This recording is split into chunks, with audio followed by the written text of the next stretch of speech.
oggi vuole implementare la sua attività gestendo anche rifiuti in ambito medico altamente pericolosi, e in questo caso sarebbe classificata come industria insalubre di prima classe, in una zona di ricarica di falda, quindi quella che dà poi l'acqua agli acquedotti tra il Vicentino e tutto l'intero contesto padovano. Questo tipo di progetto non può essere sottovalutato e vi sono evidenti rischi di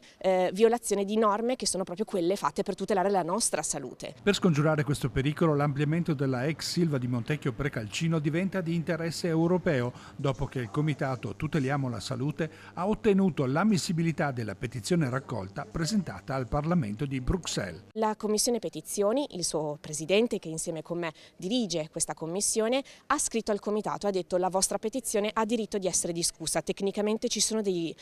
principi rilevanti e di conseguenza affronteremo questo aspetto adesso da un punto di vista politico. Sarà un percorso sicuramente non semplice, perché mi immagino che ci saranno delle opposizioni di natura politica, però voglio ricordarci che il tema della tutela della salute, della tutela di una delle risorse più preziose e irrinunciabili, cioè l'acqua, dopo il caso anche dei PFAS e della compromissione della seconda falda più grande d'Europa, non possiamo assolutamente pensare sia un tema partitico, ma è un tema di natura collettiva. L'attuale attività dell'azienda che smaltisce gli scarti delle sabbie di fonderia rappresenta un pericolo potenziale per la ricarica delle acque. Anche per questo la Commissione Petizioni Europea ha stabilito che il caso vicentino sia discusso entro 90 giorni, con un obiettivo primario stabilito. È quello che venga rilevata una non coincidenza del progetto rispetto alla direttiva quadro acque e che il principio di precauzione venga fatto rispettare, perché anche se l'azienda garantirà la massima sicurezza dei suoi impianti, l'incidente è sempre dietro l'angolo, è sempre rischioso e in questo contesto